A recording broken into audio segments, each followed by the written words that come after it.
बंदी छोड़ सतगुरु रामपाल जी महाराज जी की जय हो। परमात्मा की सभी प्यारी आत्माओं को दास का सत्साई। पुण्यात्माओं, थोड़ा सा हमने यहाँ पे विचार करना पड़ेगा।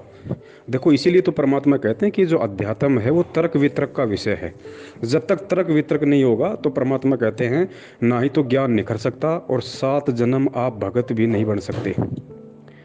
और ये जो बातें हैं, वैसे तो परमात्मा ने तकरीबन 35 मिनट का वीडियो आज से 2 महीने पहले ही दास से बनवा दिया था कि फसलों में कीटनाशक का प्रयोग करना है या नहीं करना है। और जिस भी भगत भाई को अगर थोड़ी बहुत भी अगर शंका है या जानकारी नहीं है तो दास थोड़ा सा और बता देता है।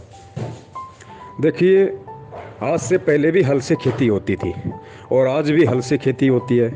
और परमात्मा कहते हैं एक हड़ाई 100 कसाई, इतना पाप जीव को लगता है। और गीता जी का अटल विधान है, गलती चाहे भगत करे चाहे जगत करे, दोनों के लिए गीता जी का दंड विधान बराबर है। लेकिन परमात्मा की शरण में आने के बाद हमें इतनी राहत मिल जाती है कि उन पाप जो कर्म हैं, जो कर्म करने से हमारे को भी पाप लगते हैं जगत वालों की तरह, वो पाप कर्म हम अपने साफ कर सकते हैं परमात्मा के सत मंत्र से। साबुन दे दिया परमात्मा ने, इतना फर्क अवश्य पड़ गया। जैसे 2 व्यक्ति हैं, दोनों व्यक्ति कपड़े पहनते हैं, दोनों के कपड़े मैले होते हैं, एक के पास साबुन नहीं है, एक के पास साबुन है। तो जगत और भगत की स्थिति आप ऐसी समझिए। तो भगत जी, जो हल होता है खेत में चलता है, जितने जीव मरते हैं वो पाप दोनों को लगता है। अब देखिए, पहले भी खेती हल से होती थी और आज भी खेती हल से होती है। फ़र्क इतना है, पहले बैल वगैरह या ऊँट वगैरह से होती थी, आजकल ट्रैक्टर वगैरह आ गए। है तो बात वही, खेती पहले भी हल से होती थी, खेती आज भी हल से होती है। लेकिन क्या भगत जी पहले कीटनाशक का प्रयोग होता था? पहले कीटनाशक का प्रयोग नहीं होता था। कीटनाशक का प्रयोग अब होने लगा है। क्यों होने लगा है? और यहाँ पे भगत जी, चाहे पर्यावरण हो, चाहे शरीर हो, चाहे कैसी भी परिस्थिति हो, अगर वो चेंज होती है, अगर वो संकट के संकेत देती है, तो इसमें गलती जीव की होती है, इसमें गलती किसी जानवर की नहीं होती, जीवाणुओं की नहीं होती। गलती इसमें परमात्मा की नहीं होती, प्रकृति की नहीं होती। प्रकृति को बिगाड़ने वालों की गलती होती है। बिगाड़ता कौन है? इंसान बिगाड़ता है। और इंसान कब बिगाड़ता है? जब उसके पाप कर्म उदय होने लगते हैं। क्योंकि जब तक उसके पुण्य होते हैं तब तक परमात्मा उसको खूब देता है। सतयुग में गुरु जी कहते हैं कि ये हल भी चलाने की आवश्यकता नहीं थी। ऐसे ही जैसे सामक पैदा हो जाती है, जैसे आजकल धतूरा भांग पैदा हो जाती है, जो खरपतवार पैदा हो जाती है, ऐसे पहले गेहूं, जो मक्का, ज्वार, बाजरा ऐसे ही उत्पन्न हुआ करते थे। जिसको जितनी जरूरत होती थी अपना काट ले जाता था। उसके बाद धीरे धीरे धीरे जीव के पुण्य कर्म समाप्त होते गए, जीव के पाप कर्म बढ़ने लगे। तो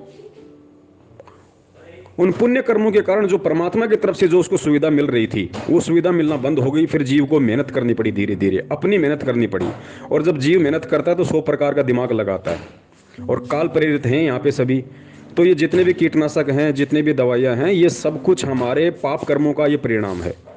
अब हम अपने पेट के लिए, अपना पेट भरने के लिए, अपने जीवन उपार्जन के लिए हम उन जीवों की हत्या कर रहे हैं। क्यों भाई? जब परमेश्वर ने कहा कि भाई भगवान नहीं बदला, ना वो भक्ति बदली, हम बदल गए। अगर हम अपने आप को सुधार लें, हम अगर वो विश्वास पैदा कर लें, तो भगत जी परमात्मा तो परमात्मा वाले ही काम किया करता है। और परमात्मा वर्तमान में धरती पे है। तो जब हम सही तरीके से भक्ति करेंगे, हम मर्यादा में रहेंगे, तो भगत जी हम कीटनाशक की जरूरत कहाँ है? गुरु जी ने क्या कहा कि कलयुग में सतयुग आएगा। तो हम भगत हैं भगत जी, सबसे पहले इसकी शुरुआत आप और हमारे से होगी। तो जब हम इन चीज़ों से दूर हटेंगे, और हम इन चीज़ों से दूर कब हटेंगे, इन चीज़ों से दूर हटने की प्रेरणा हमारे अंदर कब पैदा होगी? जब हमको ज्ञान समझ में आएगा, जब हम गुरु को परमात्मा मानेंगे, तो अब ऑटोमेटिक हमारे अंदर विश्वास उत्पन्न होगा। और जब विश्वास उत्पन्न होगा तो परमात्मा ने तो यहाँ तक कह दिया कि बेटा, अगर ऐसी कोई परिस्थिति आ गई तो शाम को जो बर्तन तेरा आटे से खाली हो गया था, सुबह परमात्मा उसको भर देगा। कहाँ हल चलाने की जरूरत, कहाँ कीटनाशक की जरूरत है? तो भगत जी, हमने इन बातों पे विचार करना पड़ेगा। इसमें उन जीवाणुओं की गलती नहीं है जो उन पेड़ पौधों को चट कर जाते हैं। इसमें गलती आप और हमारी है, क्योंकि हमारी भक्ति विधि सही नहीं थी, हमारे जो कर्म है वो सही नहीं थे, जिस कारण से हमारे पाप कर्मों के कारण ये सब कुछ परिस्थितियां पैदा हो रही हैं। अब परमात्मा ने हमें वो पुण्य बनाने का तरीका दे दिया। अब हम वो पुण्य उपार्जन करेंगे। पुण्य उपार्जन करेंगे तो हमारी भक्ति विधि के साथ साथ जो सांसारिक क्रियाएं वो भी ठीक होंगी, सुचारू होंगी। तो हमें कहाँ जीव हत्या करने की हमें जरूरत पड़ेगी भगत जी? तो इस प्रकार से परमात्मा धीरे धीरे धीरे धीरे वापस उसी स्थिति को ले आएंगे, क्योंकि कलयुग में सतयुग लाएंगे। कलयुग में सतयुग लाने का मतलब है कि सब कुछ वैसा ही होगा जैसा सतयुग में होता था भगत जी। सब कुछ वैसा का वैसा। ना कोई जीव हत्या होगी, ना कोई दुष्कर्मी होगा, ना कोई बलात्कारी होगा, ना कोई गंदी सोच वाला होगा, सब लोग स्वस्थ होंगे। तो इस तरीके से अब सवाल ये भी उठ सकता है कि भाई फिर तो अगर कोई भगत अगर बीमार हो गया, बुखार हो गया और कोई रोग हो गया, फिर तो उसको भी दवाई लेनी पड़ती, इंजेक्शन लगवाने पड़ते, और इंजेक्शन से फिर वो जीवाणु मरते शरीर में। भगत जी यहाँ पे बात हो रही है फसल की। इंसान में और फसल में अंतर है, क्योंकि इंसान का जीवित रहना ज़्यादा ज़रूरी है, फसल का जीवित रहना उतना ज़्यादा ज़रूरी नहीं है। क्योंकि ये इंसान शरीर से हमारे को भक्ति करनी है, हमारे को परमात्मा की प्राप्ति करनी है, इसलिए शरीर का स्वस्थ रहना बहुत आवश्यक है। तो कुछ ऐसे कर्म हैं जिन पे परमात्मा छूट देते हैं हमारे को, कुछ ऐसे कर्म हैं जिनकी परमात्मा ने हमारे को छूट दी हुई है। तो यहाँ पे फसल का और शरीर का हमारे को ये भी अंतर समझना पड़ेगा, क्योंकि शरीर से हम फसल पैदा करते हैं, हम फसल से थोड़ी ना कोई शरीर पैदा करते हैं भगत जी, और शरीर से हमारे को भक्ति करनी पड़ेगी। तो शरीर का स्वस्थ रहना जरूरी है, और धीरे धीरे ये भी फिर एंड हो जाएंगे जब हम भक्ति सही करेंगे, मर्यादा में सही रहेंगे।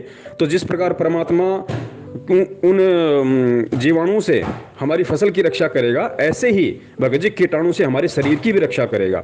लेकिन ये दोनों स्थितियां तब होंगी जब हम परमात्मा पे विश्वास करेंगे, जब हम सही भक्ति करेंगे, मान लीजिए कि प्रत्येक मर्यादा में चलेंगे, तब होगा ये।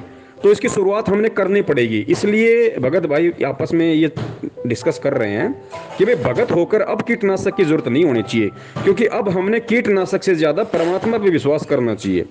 अभी एक सत्संग हो रहा था परमात्मा का, किसी पुण्यात्मा ने भेजा था, उसमें गुरुजी ने स्पष्ट कर दिया कि पुण्यात्माओं, आपको हर स्थिति में भगवान पे विश्वास करना पड़ेगा। कितना विश्वास करना पड़ेगा? अगर आपकी उंगली भी फूट गई ना, उंगली भी फूट गई, तो भी आपको परमात्मा के भरोसे रहना पड़ेगा कि परमात्मा ठीक करेगा। इतना विश्वास करना पड़ेगा। फिर गुरुदेव ने आगे बात को मोड़ दिया कि भले ही चाहे परमात्मा डॉक्टर को निमित्त बनाए फिर ठीक करने के लिए, लेकिन विश्वास आपने गुरु पे करना पड़ेगा, डॉक्टर पे और दवाई पे नहीं कि दवाई मेरा अंगूठा ठीक करेगी। आपको अपने गुरु पे विश्वास करना पड़ेगा। और जब विश्वास इतना हो जाएगा, फिर ना डॉक्टर निमित्त बनेगा, ना दवाई निमित्त बनेगी, फिर वो परमात्मा निमित्त बनेगा। कैसे? जिस प्रकार सिकंदर लोदी की कटी हुई उंगली को परमात्मा ने हाथ लगा के सीधा कर दिया। तो इतना विश्वास की जरूरत भगत जी इस भक्ति मार्ग में है। सच्चाई जय बंदी छोड़ के। और पुण्यात्माओं, जब तक हम संसार से कुछ आशा रखते हैं कि ये मुझे ये लाभ दे देगा, वो मुझे ये सुख देगा, तब तक परमात्मा साथ नहीं देगा। आप तो सीधम सीधा भगवान से जुड़ोगे, चाहे आपका उंगली का चोट लाग जा, नो यही अर्ज है भगवान आप पे करोगे। भले ही तो मीडिया उसका दवाई बने, डॉक्टर बने, लेकिन करेगा भगवान।